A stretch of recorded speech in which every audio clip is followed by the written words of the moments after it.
Je suis de retour avec ma petite carte, les amis. Bonsoir à toutes et à tous, très heureux de vous retrouver. Jeudi 14 mai, j'espère que vous êtes en forme et soyez les bienvenus à la maison pour le petit point média. Ma petite carte avec, regardez, ces voyants qui passent au vert un petit peu partout. Vous le savez, on est à quelques heures maintenant de la reprise du côté de l'Allemagne. Je commence avec l'Italie où il y a eu de bonnes nouvelles. Hier, nous étions sur un désaccord sanitaire. Regardez aujourd'hui à la une du Corriere dello Sport avec Zaniolo comme un symbole. Lui, longtemps blessé, longtemps absent et qui est de retour sur les terrains. On profite de ce symbole pour montrer que, regardez, on va jouer à partir du 13 juin prochain. En tout cas, c'est ce qu'a validé la Ligue italienne. On est sur, oui, le plan de reprise avec cette date fixée. Mais attention, attention, regardez dans les colonnes de la Repubblica.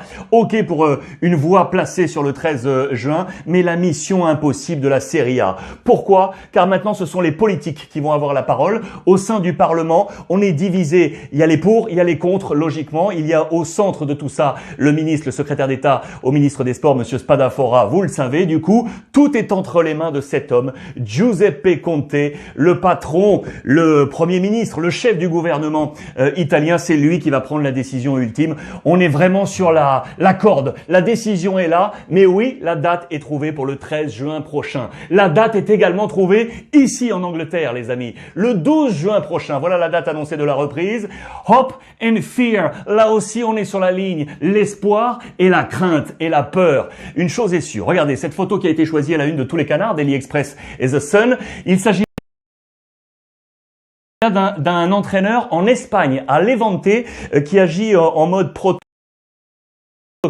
sanitaire, la désinfection également du ballon. Il y a toujours cette crainte quant au protocole sanitaire également du côté de l'Angleterre. Mais le hope, l'espoir qui est là, c'est que les Anglais, ça y est, ont voté une reprise éventuelle sur toutes les pelouses. Je vous rappelle qu'il y avait un problème d'équité parce qu'on était parti sur des terrains dits neutres. On avait choisi entre 8 et 10 terrains qui étaient ici cerclés en vert pour être les terrains de neutralité. Finalement, on ne va pas partir sur cette option. Chaque club pourra jouer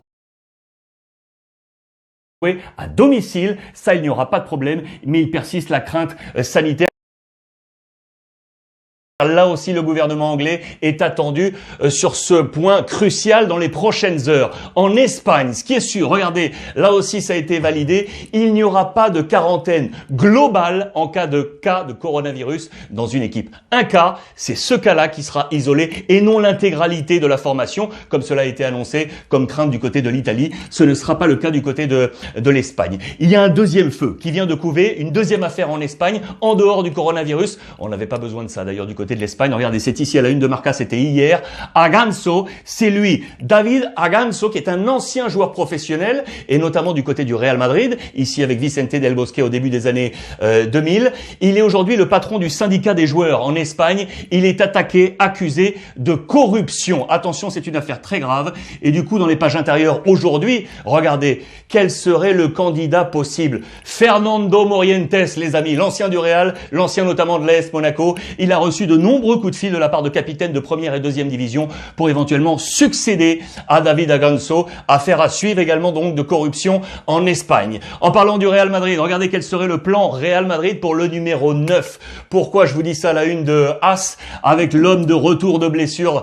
L'homme c'est Asensio, car vous le savez, Jovic s'est blessé. Il faut éventuellement une alternative à Karim Benzema pour Zinedine Zidane. Ce serait cet homme, ce serait Asensio. Sur les 2 dernières années, il a toujours eu un total de buts supérieur à 10 buts par saison. Ce qui est cohérent finalement pour être une alternative à Karim Benzema, qui est toujours bien entendu le meilleur buteur du Real Madrid avec 19 buts. Derrière lui, c'est Ramos, un défenseur. Voilà pourquoi il faut une alternative offensive, alors que Jovic, lui, s'est blessé. Real Madrid toujours avec une information intéressante. Regardez, c'était la une de Marca, donc avec l'information Fernando Morientes, on en a parlé. Regardez ici, Bernabéu, Rock and Goal, avec la pelouse du stade Santiago Bernabéu qui est en pleine rénovation. Vous le savez, le stade objectif 2024. Regardez les plans ici. Vous le savez, le toit va être rétractable. Eh bien, pas seulement, les amis. C'est un secret qui vient d'être dévoilé. La pelouse serait également rétractable. C'est absolument incroyable. Elle serait positionnée sur des vérins par plaque, par bande, pour ensuite filer par en dessous et ainsi laisser libre l'espace pour profiter et organiser, par exemple, des concerts de rock. C'est la dimension nouvelle des stades pour l'exploitation au maximum. revient au marché des transferts avec le Barça et le sujet Lautaro Martinez. Ce sera le Barça ou rien d'autre à la une des quotidiens catalans. Regardez du côté des quotidiens en Argentine, Olé hier qui nous disait que ce serait una apuesta record, c'est-à-dire que si Lautaro signait au Barça avec cette clause de 110-111 millions d'euros, pas un joueur argentin a été vendu aussi cher dans l'histoire du football. Mais bien entendu, vous le savez, on est dans une histoire de troc entre le Barça éventuellement et l'Inter. Cette info est intéressante parce qu'on nous dit que l'entourage de Lautaro Martinez aurait signifié à l'Inter de repousser les offres éventuelles de Paris et de Manchester City. Seul le Barça compterait et Lionel Messi, son compatriote argentin, pour éventuellement le retrouver. L'Inter, justement, qui est dans une opération relooking de son milieu de terrain. C'est l'objectif de Beppe Marotta, le directeur sportif. Voilà le milieu de terrain qu'il souhaite. Il y aurait donc du Arturo Vidal qui pourrait entrer dans l'opération Lautaro Martinez. Ce serait une possibilité. Plus la pépite italienne de Brescia, le petit Tonali. On veut les associer tous les deux. L'épine, le cas difficile, c'est Eriksen, le gros transfert, vous le savez, arrivé de Tottenham, qui n'arrive pas à entrer dans les plans de Conte. On se pose des questions sur conserver ou non Eriksen. Ce qui est sûr, c'est que pour pouvoir lancer cette opération relooking, il faut bien entendu se délester de quelques joueurs. Regardez ces trois hommes, je vous les ai grossis ici, avec Borja Valero, l'Espagnol, avec Vecino ou encore Cagliardini.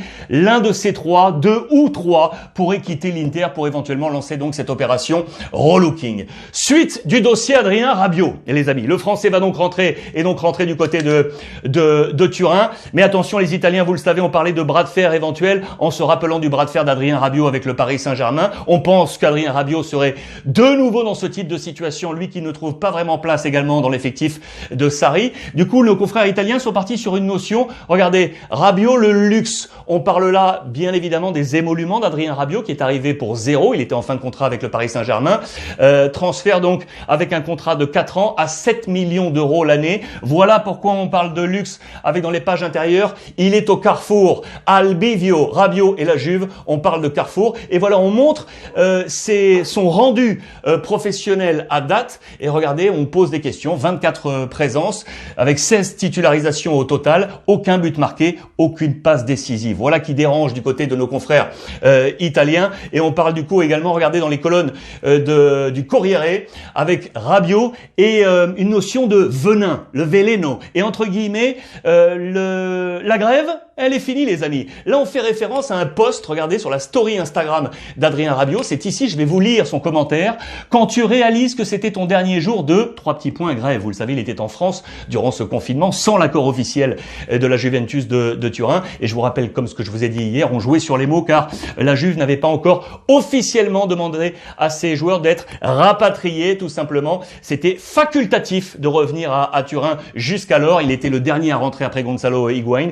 Il est de retour. Il avait pour autant montré sur ses réseaux sociaux, notamment sur Instagram, regardez ses séances, qu'il s'entraînait bien chez lui pour se maintenir en forme. Pour autant, vous l'aurez compris, on parle de rupture possible entre Adrien Rabiot et la Juventus de Turin. Tous les jours, je vous parle de football amateur et je vous présente une page éphéméride. Aujourd'hui, on va faire les deux en même temps, les amis. Regardez pourquoi. Et merci à mon copain Bruno Castronovo, Monsieur Varouge, qui m'a apporté tous ces éléments. Aide précieuse de mon ami. Je vous emmène ici à Colombes, en Île-de-France, avec la Fédération française de football. Pourquoi? Je vous emmène au 14 mai 1931, les amis. Il y a 89 ans, avec, regardez, le quotidien Football, qui parlait de la performance de nos tricolores face aux professionnels anglais. Car en 1931, l'équipe de France était encore une formation amateur, les amis. Regardez cette belle équipe qui va à Colombes battre la formation anglaise largement. C'était la 15e confrontation alors que les Anglais étaient les surpuissants